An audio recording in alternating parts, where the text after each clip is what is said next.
people. Why are we blaming a president, Bola Ahmed Tinubu, for suspending the governor of a state?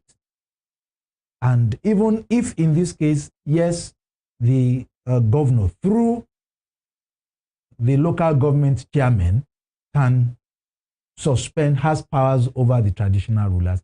Pray, where are those even his local government chairman? Which of the sets of fake chairmen will he use?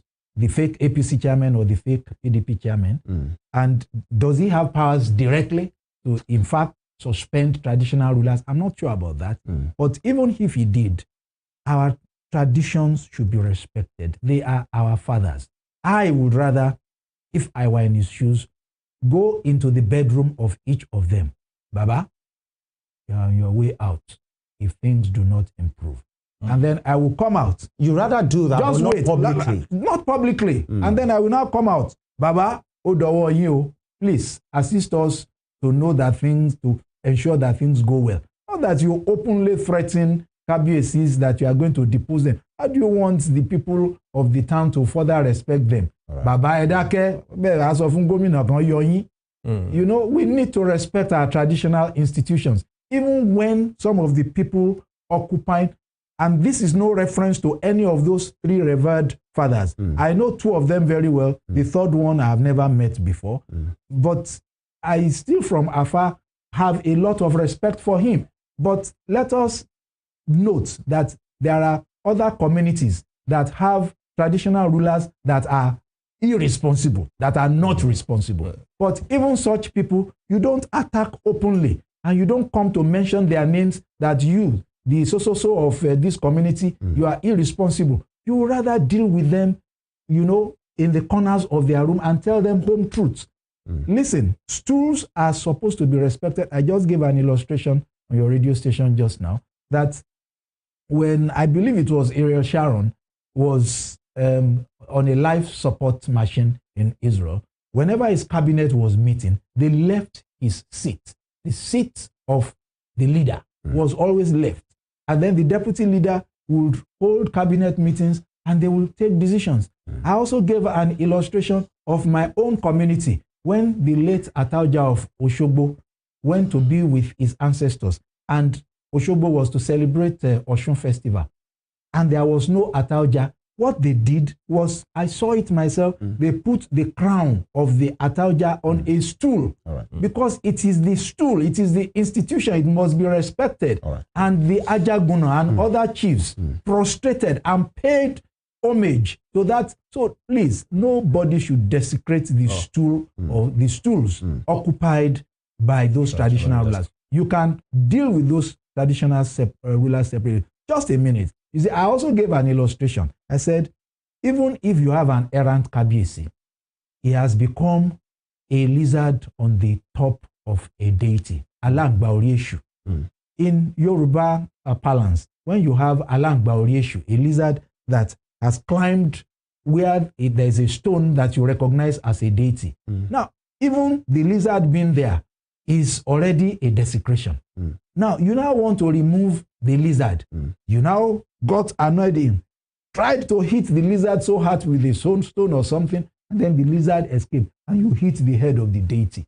Do you think what you are doing is right? All right, sir. So, talking about the threat to the traditional rulers, two questions in one. Number one, don't you think that desperate situations require desperate measures? That's number one. Number two, yes, number two, certain desperate measures can be taken inside the inner court. Number two, what if, and that leads me to the second question. Yes. What if the governor had actually done what you are suggesting? What if he had reached out to them privately? Because he wouldn't come out to tell us that this is this and this. What if he had done that privately and now he had to make a strong statement? No matter what the strong statements, you don't disrespect our institutions. That is why we are saying Nigeria does not have strong institutions. This is part of it, but people will not recognize it now until someday somebody start poking his hand in the eyes of traditional rulers all around. It's starting from here. Do you call that a disrespect of the institution or a man seeking solution to a You are just asking problem? me the same question. The man can seek solution by a private. If you have said it before, say it 1 more million times. Not that you come out. And to me, all right. Look, because I'm a pastor and I counsel couples, so because you fought with your husband at home or he's always putting a cup somewhere you don't like, and he has put it there again. So you now run into the market. My husband is a stubborn man. Is that what you do? All right, so let's take a look and listen to what the governor said on the matter. We'll come back and take it home. Well, it's very sad that because of the communal clashes, some people have lost their life.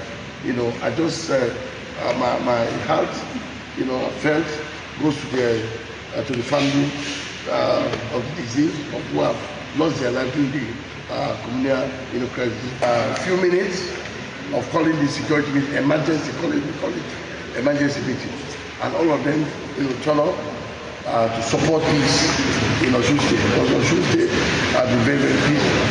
But there are some people, for one way or the other, they want to start trouble, especially in Ilobu and Ifon-Ilobu-Erin Osun. So that is why we call this emergency meeting. Not even only those areas.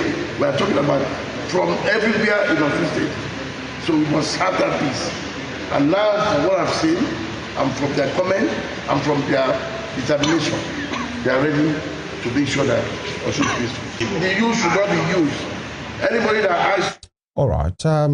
You just heard His Excellency Ademola Adeleke, you know, while he paid an on-the-spot assessment to the area. And I support everything he said there. Right. Two questions. One. Number one, yes. Do you think there are mercenaries on this matter? Because, and number two, we can talk about the leadership. The governor has addressed that, even though you rather said he will have done that in the court rather than publicly, you know, a part of his position.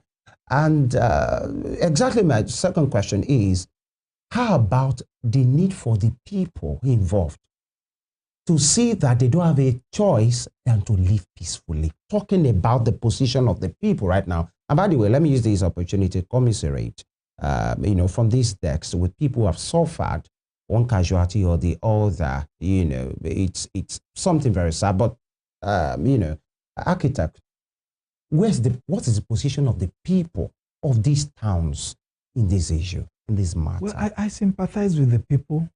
And just like you did just now, I also sympathize with families that have lost loved ones.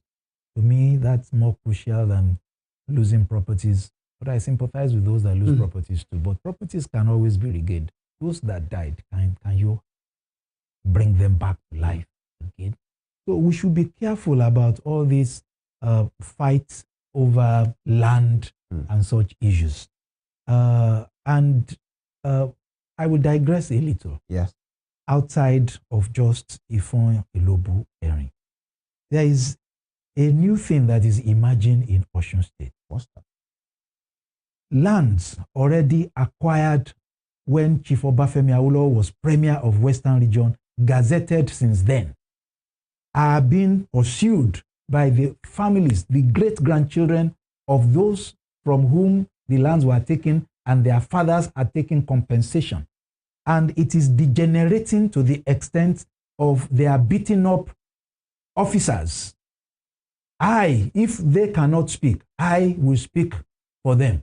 I am an architect, I am an estate surveyor and valuer, and I am aware that the Nigerian Institute of Architects Osun State chapter could not hold its meeting last month because our chairman was beaten, mercilessly beaten. There is another estate surveyor who is running and dodging everywhere now because they are calling for his head. They want to beat him.